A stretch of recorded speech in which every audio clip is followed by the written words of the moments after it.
Bismillahirrahmanirrahim. Assalamualaikum warahmatullahi taala wabarakatuh. Alhamdulillah. Assalatu wassalamu ala Rasulillah wa ala alihi wa man tabi'ahu wa nasarahu wa wala. Asyhadu an la ilaha illallah wahdahu la syarika lah wa asyhadu anna Muhammadan abduhu wa rasuluh. Allahumma fassalli wa sallim ala sayyidina wa maulana Muhammad wa ala alihi wa sahbihi ajma'in. Subhanaka la ilma lana illa ma 'allamtana innaka antal alimul hakim. Rabbi shrah li sadri wa yassir li amri wa hlul 'uqdatam min lisani yafqahu qawli. Allahumma aftah 'alaina hikmataka wansur 'alaina min azaini rahmatika ya arhamar rahimin. Faqala Allah Ta'ala fil Qur'anil Azim, a'udzu billahi minasyaitonir rajim. Yarfa'illahu allazina amanu minkum wallazina utul 'ilma darajat. Shadaqallahul azim wa qala Rasulullah sallallahu alaihi wasallam, ta'allamu ma syi'tum wa wallahi la yuqbalu minkum hatta ta'malu. Shadaqa Rasulullah sallallahu alaihi wasallam. Min hadhil majlis kiramil Fatihah. A'udzu billahi minasyaitonir rajim. Bismillahirrahmanirrahim. Alhamdulillahi rabbil alamin. Ar-Rahmanir Rahim. Maliki yaumiddin. Iyyaka na'budu wa iyyaka nasta'in. Ihdinas siratal mustaqim. Siratal ladzina an'amta 'alaihim ghairil maghdubi 'alaihim waladdallin.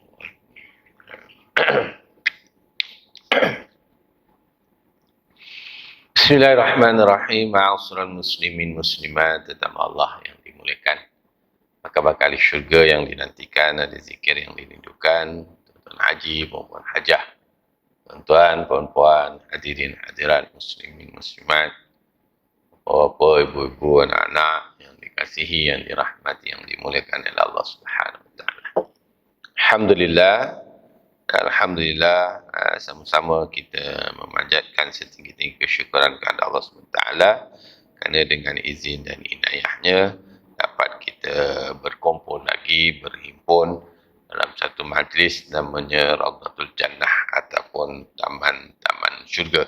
Ya, moga-moga dengan kehadiran kita diberikan kesempatan oleh Allah Subhanahu wa taala untuk berada pada majlis ini ataupun dalam hilaqah zikir ini, diberikan ganjaran yang besar, khususnya memberikan keampunan kepada kita seluruh-luruhnya oleh Allah Subhanahu wa taala, dan seterusnya memberikan rahmat dan diterima segala amalan-amalan kita.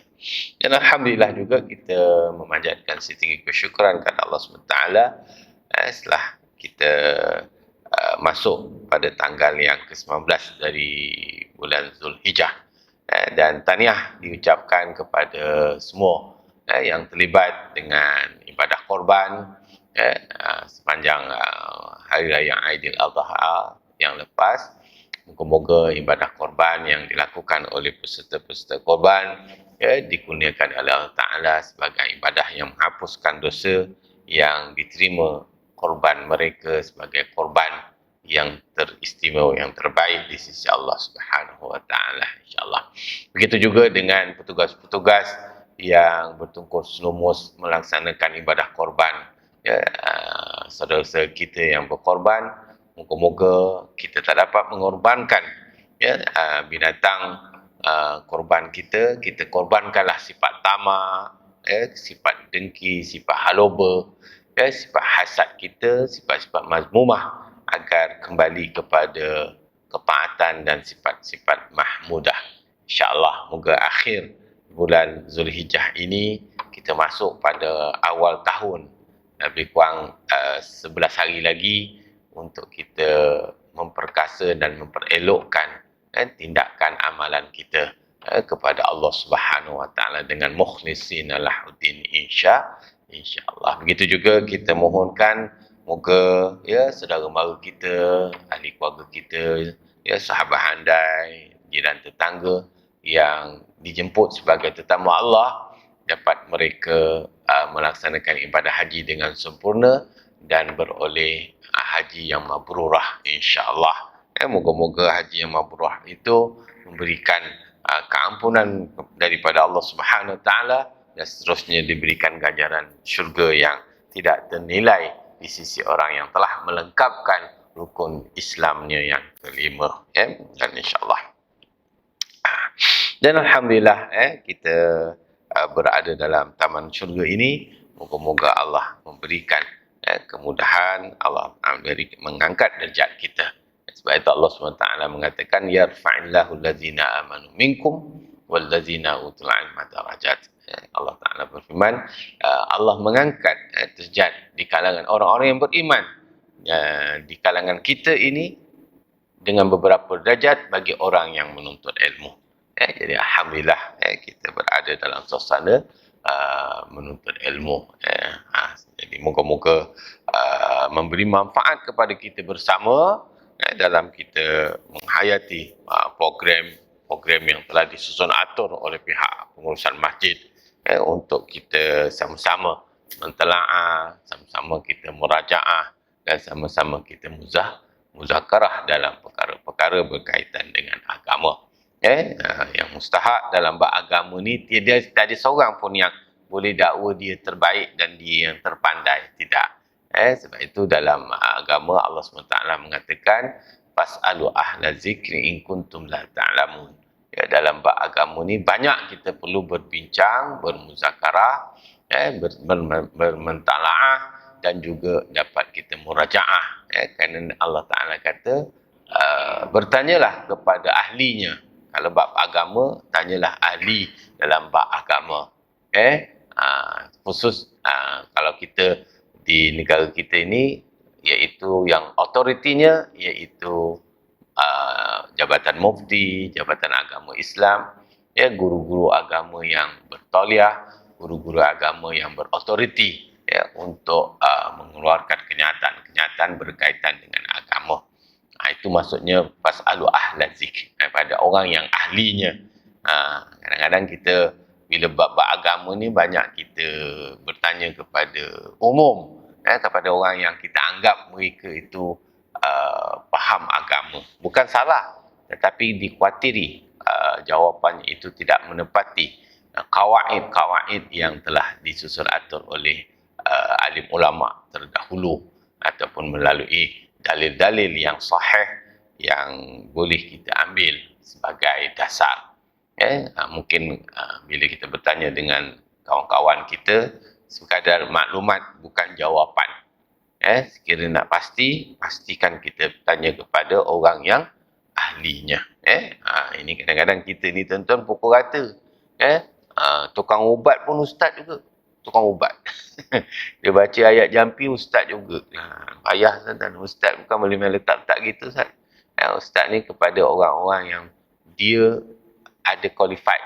Maknanya yang telah diperakui keilmuan dia, pengajian dia, ambilannya, dan dia punyai disiplin-disiplin yang tertentu. Jadi hari ini ramai orang.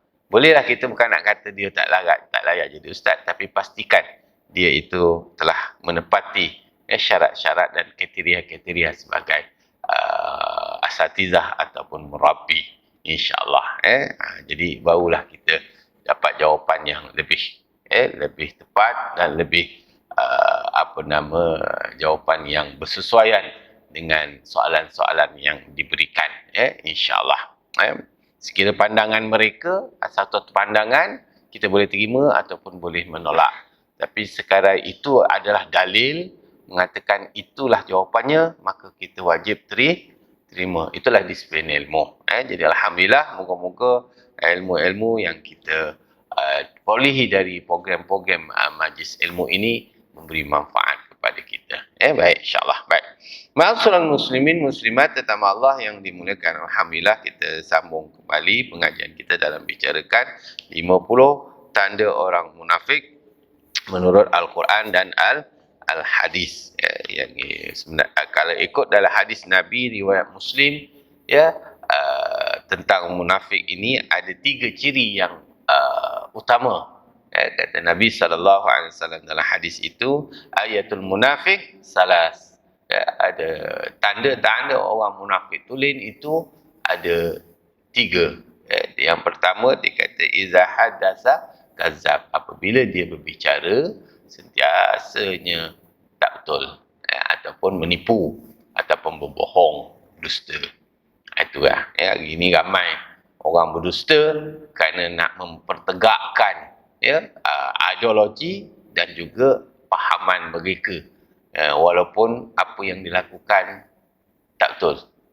Ini terpaksa mereka mengada-adakan sesuatu, maknanya mengadakan sesuatu yang bukan fakta adalah tipu, bohong.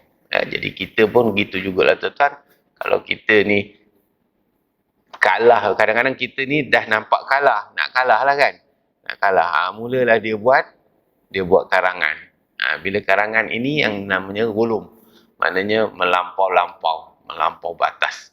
Nanti insyaAllah kita akan bincang tentang perkara tersebut. Yang kedua, kata Nabi SAW, wa iza wa'ada akhlaqa, apabila dia berjanji, dia mungkir. Ini musim-musim berjanji, musim-musim mungkir. Ini adalah satu trend ataupun satu budaya yang tak sepatutnya ada bagi orang mukmin. Ya tuan-tuan, biarlah kita ni tidak banyak berjanji, tapi biar banyak melaksanakan.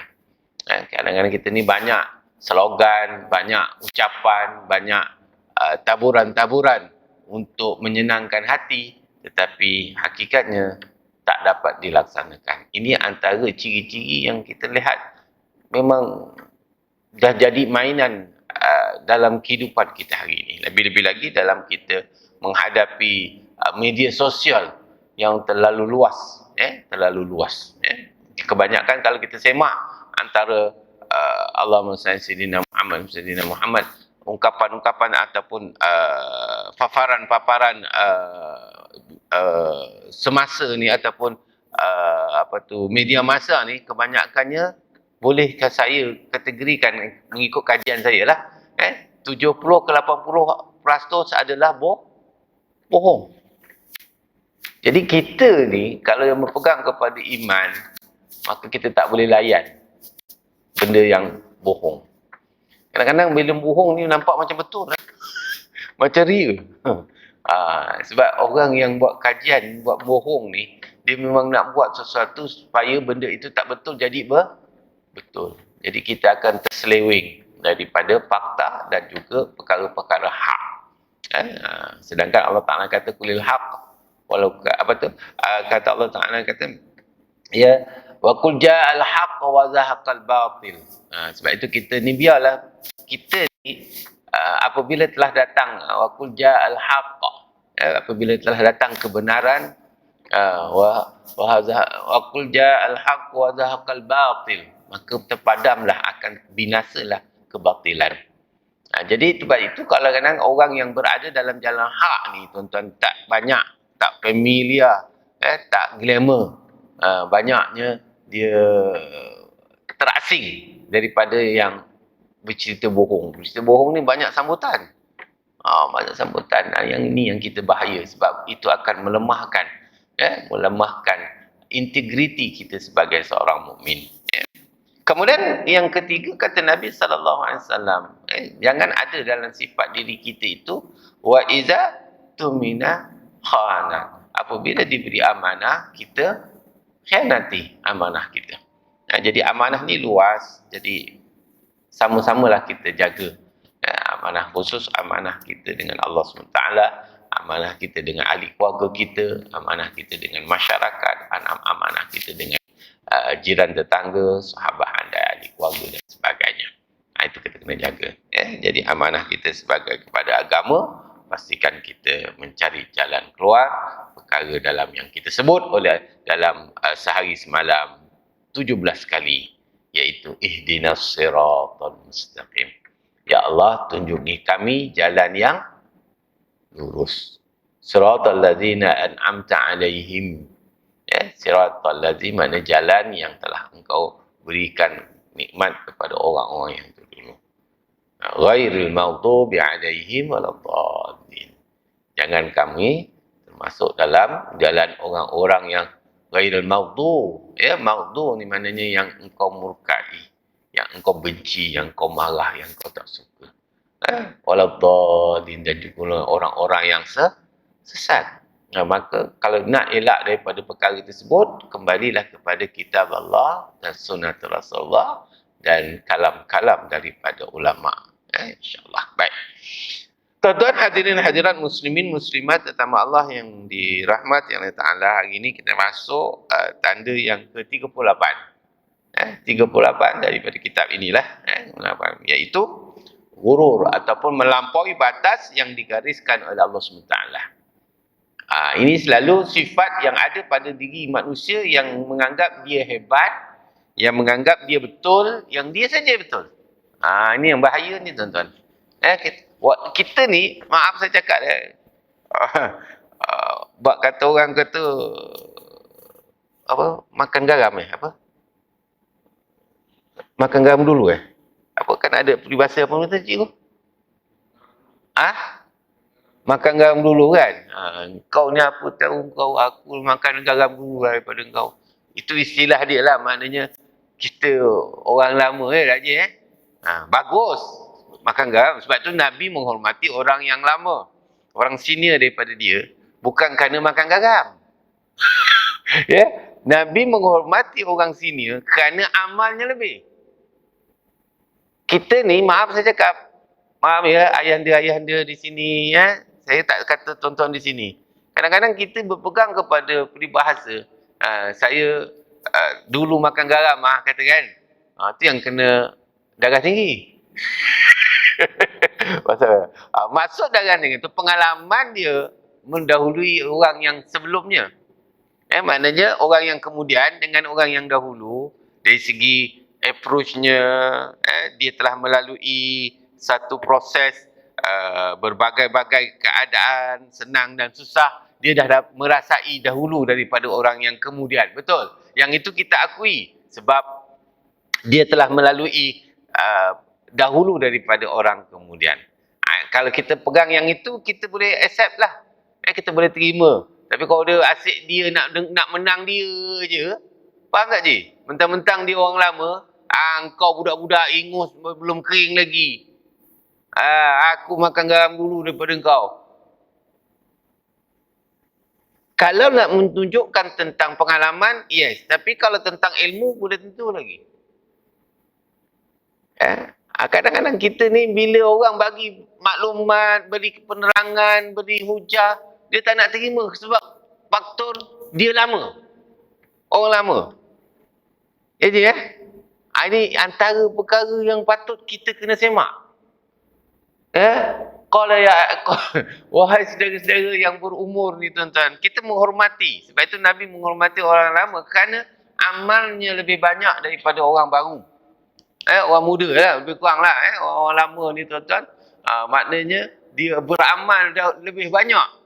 Maka yang tu kita respect. Tapi kalau dia banyak sembang je, amal kurang. Jadi macam mana kita nak menghormati mereka? Memang wajib kita menghormati yang lebih tua. Tapi kalau perangai teruk. Ini kadang-kadang maaf saya cakap. Kadang-kadang oleh kerana dia dah lama, tak boleh kena tegur kan? Tak boleh tegur. Melenting selalu. Patut kita berlapang dada tuan-tuan. Berlapang dada. Tengok teguran. Jangan tengok siapa yang menegur. Teguran tu. Kadang-kadang maaf saya cakap, kita ni bila buat kuliah ni kan, ada juga dia. Orang lama-lama dia sembang sama dia. Maaf saya cakap. Saya bukan nak cakap apa. Ini bukan boleh tegur tu. Bukan boleh tegur. Dia tegur, apa? Aku tahu aku duduk kuliah lama lah. Ke situ pula pergi dia. Dia kata masalah bukan kau duduk kuliah lama. Kau kena wajib tu dengar kuliah orang. Walaupun kuliah tu dah biasa kau dengar. Itu adab dia. Tapi oleh kerana dia tak mengikut adab tak ada. Wah, emang dia orang lebih tua. Tak semestinya kita kena patuh. Kena tegur lah. Bukan tegur itu maknanya kita tak menghormati orang yang lebih tu. Ini sifat-sifat burung. Sifat-sifat melampau. Kita kena hormati. Tetapi kalau dia melanggar perintah Allah, melanggar perintah Rasul, melanggar perintah agama, dia tak ada diskriminasi tentang muda atau tua.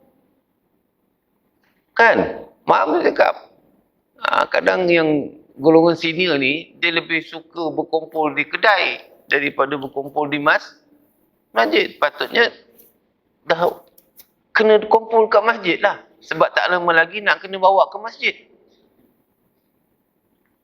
Faham tak? Bukan maknanya orang muda tak pergi bawa ke masjid, bawa juga. Tapi kena ingat, waktu kita tu dah singkat. Dah tak ada waktu untuk nak, kata orang tu nak gebang-gebang gitu.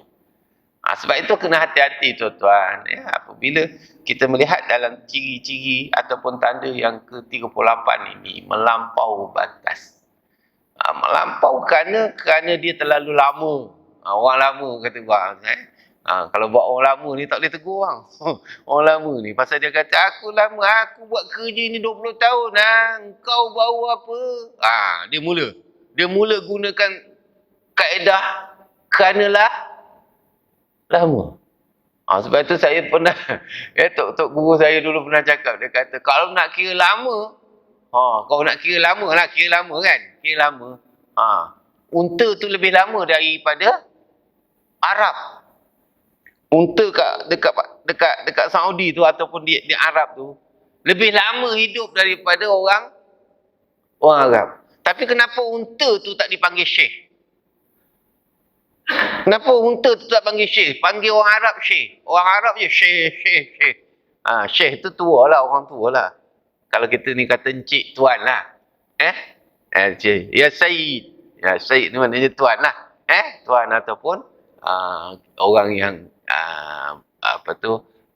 kita beri penghormatan. Tok Guru saya kata, kalau lah nak kira lama, unta tu lebih lama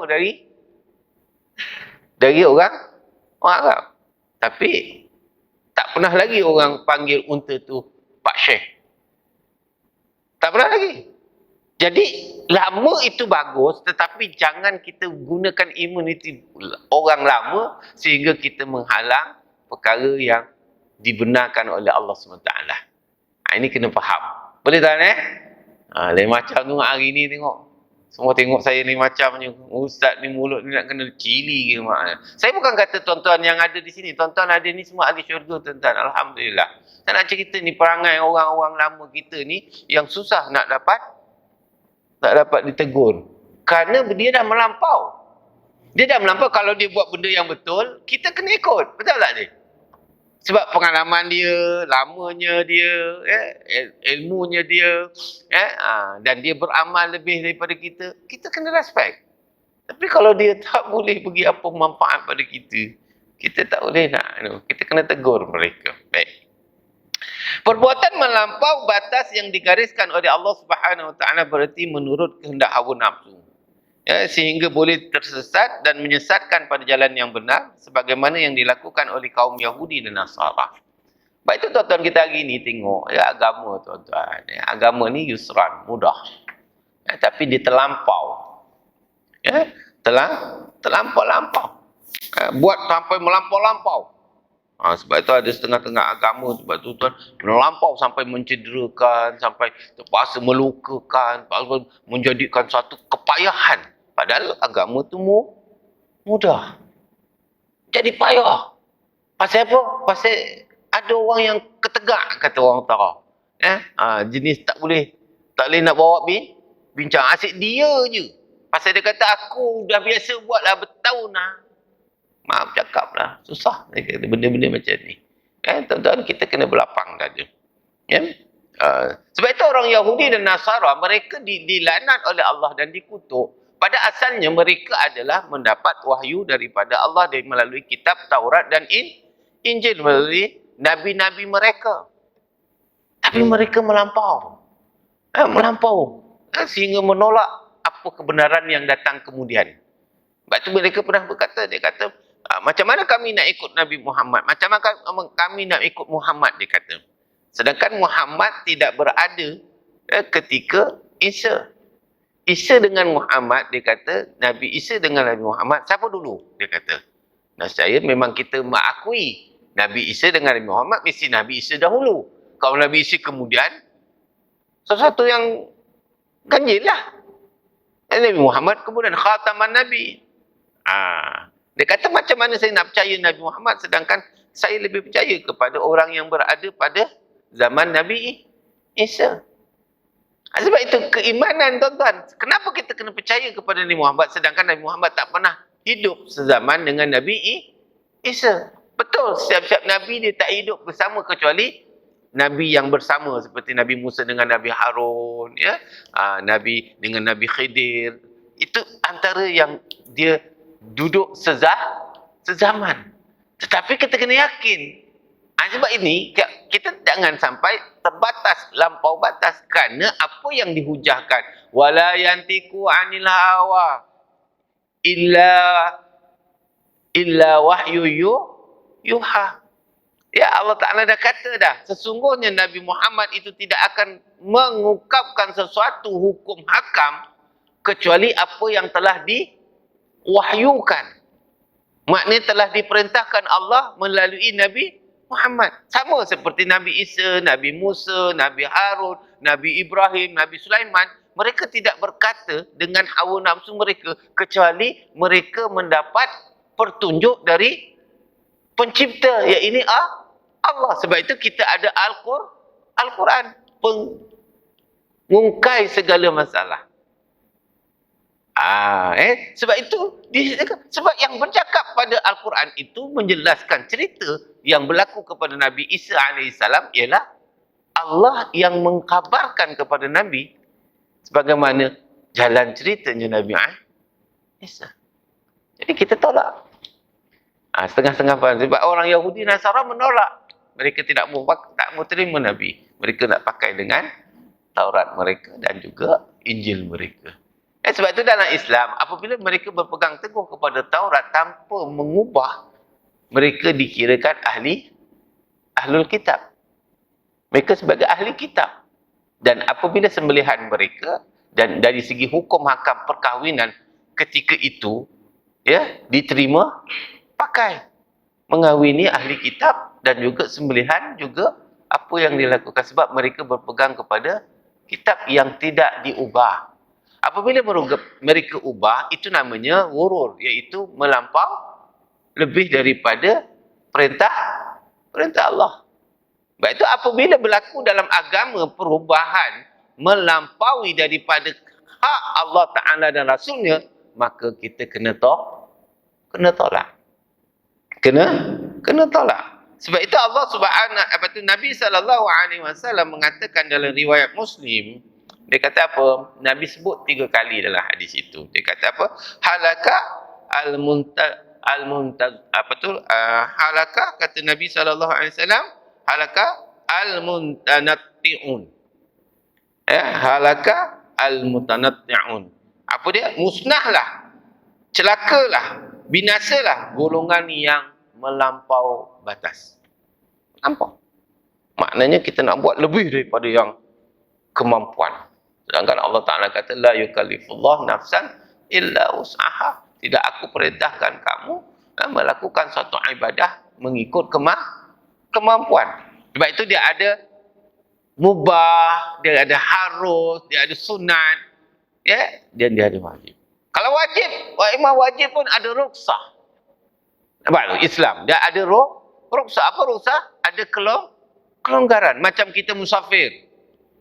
Dan musafir ada kelonggaran, boleh buat jamak ataukah qasar. Kalau kita puasa, kalau kita sakit, musafir boleh berbuka. Jangan kamu meletakkan diri untuk melakukan kepayahan kerana agama. Tidak ada. Agama Islam tidak pernah membataskan supaya orang ini terpaksa menghadapi kepayahan, menghadapi binasa untuk nak pegang agama. Cuma dia kata apabila kamu berhadapan dengan situasi untuk menjaga agama, lebih baik kamu menjaga agama daripada kamu melepaskan agama. Sebab itu orang bila terlalu lapar, tak ada makanan, tiada makanan yang halal, maka harus baginya memakan makanan yang haram. Sebab itu kena faham perkara tersebut. Jangan terlalu longgar, jangan terlalu ketat. Awsatuha khairu umurakum awsatuha, kata Nabi sallallahu alaihi wasallam, sebaik-baik kamu adalah orang yang pertengahan. Sebab itu Allah Taala menyatakan dalam firman-Nya dalam surah Al-Maidah ayat 77 tentang sifat orang Yahudi dan Nasara melampau dalam agama mereka. Ya, Allah Taala berfirman, a'udzubillahi minasyaitonirrajim. Qul ya ahlal kitab la taghlu fi dinikum ghairal haqq wa la tattabi'u ahwa'a qaumin qad dhallu min qablu wa adallu katsira wa dhallu an sawa'is sabil. Shadaqallahu azim. Ya. Allahumma shalli ala sayyidina Muhammad. Katakanlah, hai ahli kitab, janganlah kamu melampaui batas selain kebenaran dalam agamamu, dan janganlah kamu mengikuti hawa nafsu dari sesuatu kaum sebelummu yang telah sesat dan menyesatkan banyak manusia, dan menyesatkan banyak manusia, dan mereka juga telah tersesat dari jalan yang benar. Jadi orang yang melampau batas, orang yang terlampau-lampau, melakukan sesuatu amalan yang melampau daripada adat, uruf, kebiasaan dan hak agama, dia adalah perkara yang dilarang dalam agama, malah dia termasuk golongan orang yang munafik. Sebab itu kita kena ada kepahaman dalam itu. Ya. Allahumma salli sayyidina Muhammad. Begitu juga dalam Allah Subhanahu wa taala berfirman dalam surah Al-A'raf, ya, ayat 31. Ya, Allah Taala mengatakan, Allahumma salli sayyidina Muhammad, a'udzubillahi minasyaitonirrajim, ya bani Adam khuzu zinatakum inda kulli masjid wa kulu washrabu wa la tusrifu innahu la yuhibbul musrifin. Yang bermaksud, wahai anak-anak Adam, pakailah pakaian kamu yang indah, berhias pada tiap-tiap kali kamu ke tempat masjid atau mengerjakan sembahyang, dan makanlah serta minumlah, dan jangan pula kamu melampau. Sesungguhnya Allah tidak suka akan orang-orang yang melampaui batas. Apa maksudnya? Maksudnya apabila kita nak melaksanakan ibadah khusus, nak mendekatkan diri kepada Allah, jangan terlalu tembok pelas ataupun terlalu, kata orang tu, perhiasannya lebih-lebih. Maaf saya cakap, kadang-kadang kita tengok orang dalam agama ni dia terlampau orang.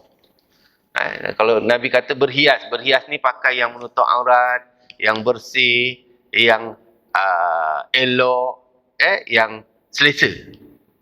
Faham Macam pakai jubah dah okey dah, pakai kepiah dah okey. Tak ada jubah, pakai baju Melayu okey, pakai kain pelekat okey. Itu normal. Ni kadang-kadang dengan serban 2-3 lapis, ridaknya, tasbihnya, gantungnya, macam-macam kan. Kita tengok pun seram lah. Siapa yang pakai serban, pakai selendang, tak ada masalah, boleh lah tu. Maknanya okey lah tu, maknanya dari segi approach tu, keterampilan tu sederhana lah juga je kan. Ini tidak. Dengan kopiah, dengan serban, dengan maplar, dengan jaket, dengan kadang-kadang serabih gitu. Dengan yang gantung tasbih kat leher lain, yang bulung kat tangan lain, yang pegang lain. Apa pasal nak buat begitu? Soalannya lah kan. Kalau nak tasbih, takkan tasbih gini lah, dengan tengkung, dengan tangan ni. Tasbih. Mana pakai tasbih satu, sudah lah. Ni tasbih koka lah, tasbih tulang unta lah, biji kurma lah, jet lah, semua keluar je. Jangan.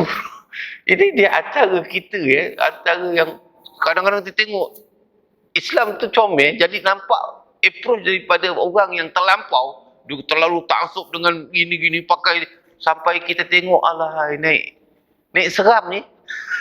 Naik seram. Ini dia antara perkara. Sedangkan Nabi Allah Ta'ala kata, kamu solat, pergilah dengan pakaian yang elok. Kadang cukup. Kalau ada butang 5, buat butang 5. Oh, tak payahlah ada decoration. Mak Haji maaf saya Mak Haji Kau nak pakai tudung tu Mak Haji, cukuplah, tak payah belit, pusing sana, pusing sini, brush sini, brush sini, brush sini. Tak payahlah Mak Haji. Tahulah banyak brush. Tapi tak payahlah. Kita pun tengok ni, dah pening kepala, bergelip-gelip gitu. Kan? Kau nak pakai pusing tu, tak payah pusing banyak kali, tercekik kali payah. Faham? Ini terlalu melampau. Pakai biasa sudahlah. Asiria ke, bawal ke, Mak Haji Bawal ke tenggiri ke. Mak Haji tak ada tudung bawal tak apa, alhamdulillah. Tak ada tudung bawal, tak ada. Tak apa. Bawal ke tenggiri ke, krisi ke, apa nama ikan parang ke, tak apa. Tak ada, tak apa. Pakai janji tutup aurat. Ni kalau hari ni kita tengok orang pakai tutup aurat, kita pun risau. Daripada tutup aurat dah macam tak tutup aurat. Dia belik sana, belik sini, dia pusing sana, pusing sini, baik-baik tutup dada, dah jadi naik ke atas. Sebab apa? Terlampau kerana passion. Maaf Mak Haji saya bukan cakap Mak Haji ni, saya bukan kata tak boleh. Pakai sekadar perhiasan yang sederhana sudahlah, betul tak Ji? Kadang-kadang kita tengok naik kereta tu dah macam jerung dah Ji. Dengan spoiler, dengan shark fin dia, dengan skating dia. Kita kata ini apa ni? Tujuannya nak jalan raya je. Nak duduk di jalan raya. Tapi dia punya aksesori tu terlampau-lampau. Malah tak nak beri manfaat pun. Mengambil duit je. Tapi hati seronok, betul tak Cik? Saya punya pasal lah Ustaz, saya suka. Memanglah kau suka. Tapi melampau banyak lagi benda yang boleh kau buat daripada buat benda yang membazir begitu. Setuju tak? Tapi kalau dah minat tak kata apa. Itu saya kata ikut hawa nafsu. Tak payah nak kata waktu aksesori lebih sangat lah. Faham tak Cik? Bukan saya kata tak boleh pakai serban. Pakai serban, okey.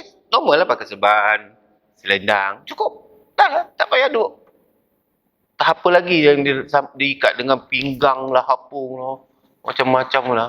Saya pun tak tahu kenapa. Ada yang pakai vest. Dia dah pakai jubah. Pakai vest. Mungkin aircon sejuk. Okey, vest tu manfaat, betul. Kadang pakai jaket. Tapi duduk kat tengah padang. Jadi tak sesuai kan?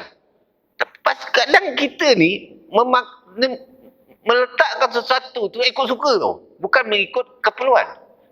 Ini di antara yang dilarang dalam agama.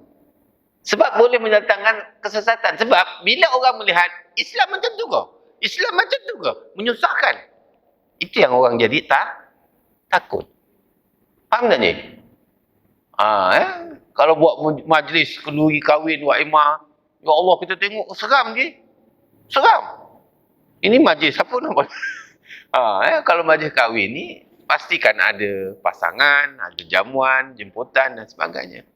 Kadang ni dengan tak apa-apa kita pun tak tahu. Kita tengok ada bau-bau ni macam-macam lah. Dia ada flash mob Flash mob. Dia ada tema. Buat kenduri kahwin dia tema. Kejap jadi Hindu, kejap jadi Arab, kejap jadi pasal apa? Soalannya pasal apa? Seronok Ustaz sekali-sekali. Ini ikut hawa nafsu. Itu yang bajet patut 3,000, 4,000 jadi 30,000. Pasal apa jadi macam tu? Pasal itulah nyusahkan. Padahal kan Nabi kata, aulim walau bisyatin. Kata Nabi, buatlah kenduri perkahwinan ni walaupun dengan seekor gajah, seekor kambing. Seekor kambing lebih kurang 20 kilonya. 20 kilo tu itulah jamuannya. Paling kurang itu. Paling kurang. Tapi Nabi tak kata buat lebih-lebih. Tak ada. Maknanya ikut kemampuan. Tak perlulah tambah-tambah pelik ini. Maaf cakap kalau dulu tuan-tuan, maaf saya cakap ini je. Ni imam kita ada ni. Kalau buat kahwin senang. Ada berinai kecil, berinai besar. Betul je? Dulu kan? Sekarang ada lagi ke? Berinai kecil, berinai besar, berinai anak, berinai yang petang apa-apa, berinai apa. Mabuk itu. Apa dia Pak Haji? Alah Ustaz, sekali-sekali lah Ustaz. Bukan selalu. Ini masalahnya tu. Sedangkan benda itu ada tak dalam agama? Ada ke tak ada? Mak Haji, nak tanya tadi tu. Berinai kecil, berinai besar, berarak apa benda semua tu. Ada tak dalam agama? Ada. Habis tu yang sibuk nak ngadakan pasal Ustaz sembang sedap lah. Ni lah kita. Ini masalahnya tu. Maaf saya cakap ini bukan saya kata ini budaya kita. Budaya yang menyalahi. Nak sekali-sekali lah Ustaz, apa salahnya? Bukan masalah, bukan sekali-sekali, memang salah. Pasal ditanya apa salahnya, itu yang susah nak jawab. Kan? Nak alam sanding-sanding sikit-sikit tu sudahlah kan, tak payah no. Ini tukar baju, kejap comsam, kejap sari, kejap Jepun, kejap kimono, kejap Jawa. Engkau seorang je nak jadi macam-macam. Dululah, betul Mak Haji Ada lagi gambar ke? Ada gambar lagi tak? Kalau gambar tu buat kenangan je lah. Ada dulu tu kau je Alamak. Itu semua belanja ke tak belanja? Belanja. Allahu Akbar. Ini yang di antara pasal mengikut hawa nafsu. Sedangkan Islam tu tak suruh macam tu, tak susah macam tu pun. Tak sampai berhabis-habis begitu. Tapi nak macam mana? Kita dah jadi budaya kita. Sebab tu pakaian ni tuan-tuan, tak payah nak melampau-lampau lah. Tapi jangan longgar sangat. Pakai lebih kurang. Ni mana sembahyang pakai biasa je. Bila pergi kenduri bukan main lawa. Sembahyang pakai pagoda je. Kadang-kadang pakai kain pelekat kilas sampai ke dada je. Mana baju tak payahlah kat dalam rumah panas. Gitu pula. Terlalu humble kata orang terlalu janji Allah Ta'ala terima sudahlah yang mustahak. Hati. Payah Haji juga. Yang kita tak boleh. Dia jangan terlalu longgar, jangan terlalu ketat. Awsatu Tuhan. Jadi ikut persepsi yang disusun atur oleh Nabi SAW. InsyaAllah kita sempurna. Mungkin tuan-tuan nak pakai jubah segan. Pakailah. Kain pelekat ke janji tutup aurat yang sempurna. Mak Haji kalau nak pakai telekung Bandung ke, Siti Khatijah ke, Siti Muni ke, tak ada masalah. Tapi jangan pakai yang boleh nampak bentuk badan. Jenis yang likra-likra tu abaikanlah. Mak Haji, telekung yang likra ni jenis dia memang kalau pakai ikut badan, betul tak? Tak betul? Ada satu telekung, ni memang telekung, nama telekung sembahyang, tapi dia kalau sembahyang dia eco shape, sebab dia kain dia, faham tak? Yang itu tak payah belilah, walaupun dia fashion terkini, tak payah. Hari ni kita tengok telekung pun dah pening telekung macam-macam rupa. Kita ni pantang iklan nak beli, dia bukan kira boleh ke, haram ke, halal. Dia tak kira. Janji iklan. Tengok yang pakai semua selebriti. Dia pun nak jadi selebriti juga. Dah lah. Kita ni tak ada shape. Maaf Haji. Dulu zaman dulu bolehlah cekak pinggang macam kerengga. Sekarang tu straight gitu. Pakai likra pula lekat gitu je. Kita pun tengok Allahu Akbar. Seram. Maaf saya cakap bukan. Mak Haji janganlah tengok saya lain macam. Tak ni nak cerita ni. Jadi kalau yang nampak-nampak yang boleh merosakkan agama, tak payahlah walaupun dia fashion terkini. Pakai yang biasa, yang senang-senang elok, yang dah normal-normal main cotton. Cantik dah tu. Kan? Faham Ji? Oh Ji. Abang Haji jangan untuk beli je. Mak Haji minta beli. Sayang. Bukan. Sayang dia ada tempat. Bukan semestinya sayang siap dia minta mesti beli. Tak. Kalau dia melanggar perintah Allah Ta'ala punya kaedah, jangan beli. Biar dia mengajuk. Tidur luar pun tidur luar pula. Ini kena faham. Sebab perkara ini pernah dilakukan oleh orang Yahudi dan Nasara. Agama buat begini, dia buat lain. Sebab itu dia dapat kutukan daripada Allah SWT. Orang-orang yang hidup melandaskan semata-mata kerana dorongan hawa nafsu dalam menikmati segala kurnia dan nikmat Allah akan sentiasa berada jauh dari jalan kebenaran. Jadi tuan-tuan kalau ikut kerana kenak kita, nafsu kita, seronok kita pasal ikut peredaran zaman sehingga membelakangkan hukum hakam, itulah ciri-ciri orang munafik. Biar kita old pattern. Alah ni apa ni, takut lama lah. Tak, dalam bab agama gitu. Sembayang mana ada berubah. Ji, sembayang dari zaman Nabi sampai sekarang, berdiri, rokok, iktidal, sujud, ada ubah tak? Ada ubah tak? Tak ada. Itulah dia. Old pattern dia gitu. Maka pakai tu sampai ke sudah. Sebab itu adalah yang diperintahkan. Jangan diubah-ubah. Kalau ubah maknanya dia telah menyeleweng. Maka salah. Kecuali dia ada uzur-uzur yang boleh mengganggu dia daripada dia berdiri untuk dia duduk. Itu lain. Okey. Mereka sanggup mengubah segala ketentuan Allah seperti menghalalkan yang haram, mengubah ayat-ayat Allah dan sebagainya sehingga Allah mengunci hati mereka. Lalu, mereka tidak dapat membezakan batas yang telah ditentukan oleh Allah SWT dan Rasulnya. Ini telah dijelaskan oleh Allah Ta'ala dalam surah Al-Ma'idah ayat 87. Allah Ta'ala berfirman, A'udzubillahi minasyaitonirrajim.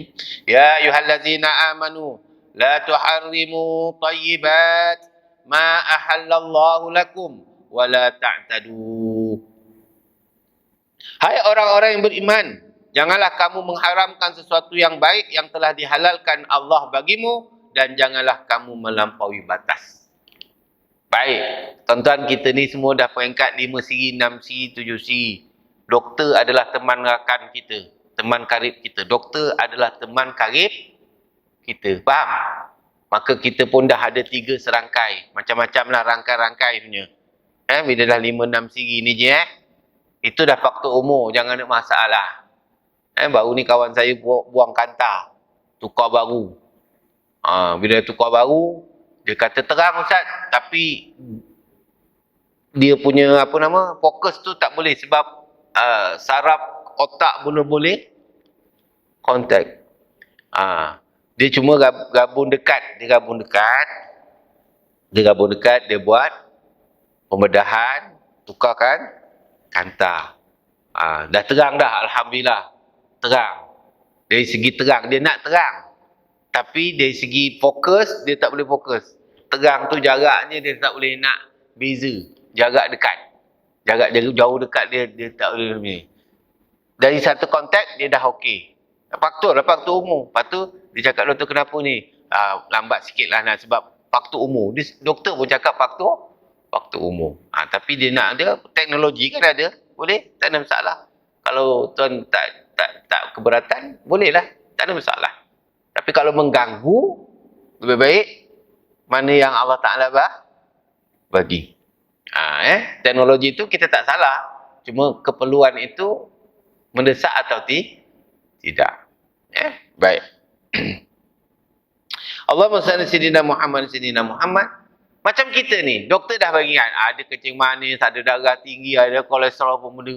Doktor kata, bukan doktor kata jangan makan, betul tak? Doktor ada jumpa, sini ada doktor ada kata, awak jangan makan ni, jangan makan ni, jangan makan ni. Ke dia kata awak kurangkan makan ini. Ke bahasa saya salah ke saya salah dengar doktor? Dia kata jangan Jangan ke kurang? Dua-dua? Oh, okey, hebat juga tu. Saya jumpa doktor, cik kurangkan ini, kurangkan ini. Dia tak kata jangan. Mai kita suruh tukar. Kan, kita tukar. Doktor kata kurangkan, kita kata jangan. Kita pun pergi rumah orang. Masak kambing. Kambing. Ni makanlah kambing. Oh, tak boleh makan kambing. Betul, ada darah tinggi lah. Sedangkan kambing tu halal. Betul tak?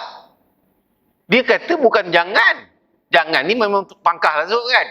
Patut kurangkan. Kalau dah makan, maknanya biasa makan dalam portion 200 gram. Janganlah makan 2 kilo. Makanlah, tapi jangan makan 2 kilo. Ini makan adab sampai tak ingat orang. Lepas tu marah, ini darah tinggi naik. Pasal tu, makanlah sikit. Jangan sampai tahu. Tahu betul? Makan sikit. Sikit. Sudah. Dia ambil kata orang kata ambil apa? Jamah jamah lah. Ini kau jamah sepeha. Mau hidup. Memang kita ada penyakit. Penyakit tu tak boleh nak hilang. Sebab faktor umur. Di atas faktor tu. Jadi, jangan kita larang diri kita. Benda tu halal. Tapi kita kurangkan. Ataupun makan sikit. Ambil bahasa. Sudahlah. Lawan nafsu kita. Kalau ikut kita, seekor kambing boleh makan. Contoh minta maaf doktor kalau saya salah. Saya bukan bahagian perbuatan. Saya tak tahu. Tapi ini selalu yang berlaku. Orang yang penyakit, tak boleh. Semua tak boleh. Lala, air putih je. Air putih je yang halal. Yang lain semua haram. Bukan? Tak nak makan tak apa. Makan sikit. Ambil lain-lain sikit. Jangan kata, tak boleh lah. Kadang-kadang kesian tuan rumah yang menyajikan makanan tu, dia pening. Nak layan orang kencing manis, darah tinggi, jantung, kolesterol. Pening dia. Dia kena ada 4 menu. Sebab yang datang ni semua ada penyakit. Habis nak bagi apa? Bagi kuih kering muka, manis. Kencing manis tak boleh makan. Faham tak Ji? Bagi serabai, tak boleh juga. Habis nak bagi apa Ji? Mana Mak Ji, tolong bagi tahu saya kuih yang tak ada gula. Khabar kat saya. Bagi kita belanja, makan, buat kuih yang tak ada gula. Kuih apa Ji? Kuih apa? Kuih tiaw. Kuih tiaw tu dah makanan ni. Ini cerita kuih. Kari pap, buat ema, onde-onde ke apa. Yang tak ada gula, tak ada garam, tak ada apa. Kuih apa Mak Ji? Apa dia? Tepung je. Mak Ji cuba sajikan orang, bubuh tepung je tengok. Orang kata ni, kan pening. Maaf saya cakap. Bukan. Dah itu dah memang dia punya. Kuih tiaw tak kata apa tu, cecak kuih tiaw lah je. Nak cerita. Kadang kita nak layan dengan 4 orang yang jenis ada 4 rangkai ni. Kan susah. Jadi kalau yang kita datang, kita dah tahu kita ada penyakit. Makan yang lebih kurang je lah. Janganlah makan sampai 1 talam. Kan? Kalau kari pap nampak sedap ni, tapi aku ni ada sakit. Makan setengah. Sebab jangan kita beratkan diri kita. Lampau-lampau sampai, semua tak boleh. Kesian tengok, melepek je ni. Kan? Orang makan, kita telan air liur je. Kan? Makanlah mana patut.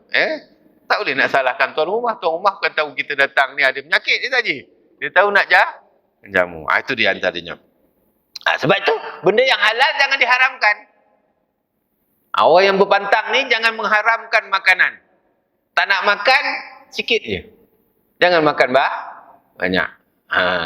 Tak nak makan langsung, tuan-tuan boleh istiqamah, tidak mengganggu, silakan. Tapi kalau menyebabkan gangguan, maka tuan tak boleh buat demikian. Sebab dia adalah salah satu yang dilarang oleh Allah Subhanahu Wa Taala. Jangan lampau batas pula. Peduliklah, lantaklah. Doktor tak nampak. Kalau sakit masuk hospital. Nak mati, matilah. Habis cerita. Yang itu lagi senang. Ada juga macam tu. Peduli je Ustaz. Dah sakit ni semua takdir je lah. Tawakal je lah. Sakit. Macam mana kau nak mati? Mati. Tak sakit pun mati. Itu lagi senang. Itu pun tak boleh juga. Bahaya. Sebenarnya disuruh kita jaga nyawa. Itu di antara maqasid syariah. Maknanya kita kena jaga nyawa. Kalau dah ada simptom-simptom, jagalah kesihatan supaya kita mudah beribadah. Ada sampai ajal cerita lain. Baik. Kemudian Allah Ta'ala berfirman lagi dalam surah Yunus, A'udzubillahi minasyaitanirrajim, kadzalika natba'u ala qulubil mu'tadin. Yang bermaksud demikianlah kami mengunci mati hati orang-orang yang melampaui batas. Jadi orang yang melampau batas ni tuan-tuan, kesimpulannya sesuatu yang dilarang dalam agama dan salah satu daripada sifat-sifat orang munafik. Jangan terlampau dan jangan terlalu longgar. Terlampau. Jangan sampai ketatkan diri kita sehingga kita tidak boleh nak melaksanakan ibadah. Sesuatu yang susah. Macam saya bawa jemaah umrah tuan-tuan. Saya tak bawa dalam bentuk susah. Saya bawa benda dia boleh selesa. Ni dengar cerita begini-gini, jangan begini. Terutama orang yang pakai ihram. Punya takut dia orang. Takut. Sampai nak mandi pun tak nak. Nak mandi, nak buang air. Ustaz, boleh tak saya buka ihram? Pasal nak buang air? Buang air buka lah ihram. Kang nanti kena jam. Lah, punya susah tuan-tuan, kesian tengok. Habis kalau tu, sepanjang perjalanan pakai ihram, tak buang air lah kau. Ihram tak boleh buka. Saya kata buka lah ihram, ambil tuala. Boleh pakai tuala Ustaz? Tak soalan lagi tu. Kesian kadang. Pasal apa? Dia menerima sesuatu yang kata, kena jaga semua. Nak buang air lah, buka je kan. Apa masalah dia? Tapi dia takut, bimbang tu sampai menyebabkan susah. Nak tidur pun tak nak tidur. Mata dah kedeguk, tak nak tidur, takut. Batal. Saya kata mana ada tidur batal ihram dan sebagainya. Tak ada. Kan? Emang kalaulah terlanggar ataupun terlibat dengan perkara-perkara yang terlarang 13 perkara itu, dia ada option sama ada bagi sedekah, sama ada berpuasa, sama ada seekor kambing. Dia ada kaedah-kaedah dia tertentu. Bukan semua pakat main seekor kambing je semua. Pengsan tuan-tuan. Sebab itu kita kena faham agama. Faqihhu fiddin. Kena faham agama baru kita ni tenang. Baru kalau tidak kita ni rasa semua jadi beban. Jadi sebenarnya agama bukan bebanan. Tetapi kalau kita terlampau-lampau dia akan jadi menyusahkan kita. Sedangkan agama itu mudah dan sebab itu orang yang melampau batas hatinya dikunci, terutama dia tidak akan dapat hidayah daripada Allah SWT. Dia tidak dapat taufik. Sebab apa? Dia dah biasa dengan lama mereka kerana kebiasaan mereka. Sedangkan biasanya itu bukan betul. Biasanya itu hanyalah fitrah tetapi bukan agama. Jadi kena hati-hati tuan-tuan, benda yang berkaitan dengan agama, rujuk kepada pakarnya, rujuk kepada ahlinya, bersembanglah, bertanyalah kepada asatizah ataupun orang-orang yang berautoriti, insyaAllah, supaya kita dapat menjalani agama dalam keadaan tenang, dalam keadaan aman, dalam kita sentiasa mendapat redha Allah Subhanahu Wa Taala, insyaAllah. Jadi sekadar itulah untuk pagi ini. Mohon maaf daripada saya, mana-mana contoh yang saya beritahu tadi tu bukan ada kena mengenai orang hidup atau orang mati, insyaAllah. Moga-moga kita mendapat kebaikan dan moga-moga Allah Ta'ala redha kita dan ampunkan dosa-dosa kita. Amin. Ya Rabbal Alamin. Jumpa lagi. Aku qali hadza nastaghfirullahalazim li wa lakum wa lisal muslimina wal muslimat wal mu'minina wal mu'minat bi rahmatika ya arhamar rahimin. Bismillahirrahmanirrahim. Alhamdulillahirabbil alamin. Wassalatu wassalamu ala asyrafil anbiya'i wal mursalin wa ala alihi wa sahbihi ajma'in. Radina billahi rabba wa bil islami dina وبمحمد صلى الله عليه وسلم نبيا ورسولا. اللهم وفقنا في الدين وعلمنا بالتأويل يا أرحم الراحمين. Alhamdulillahi Rabbil Alamin. Kita akhir dengan tasbih kafarah dan salatu subhanakallah wa bihamdi asyhadu an la ilaha illa anta astaghfiruka wa atubu ilaik. Bismillahirrahmanirrahim. Wal 'asri innal insana lafi khusr illa alladhina amanu wa 'amilus shalihat wa tawassaw bil haqq wa tawassaw bis sabr wa billahi taufiq. Assalamualaikum warahmatullahi taala wabarakatuh. Wallahu a'lam.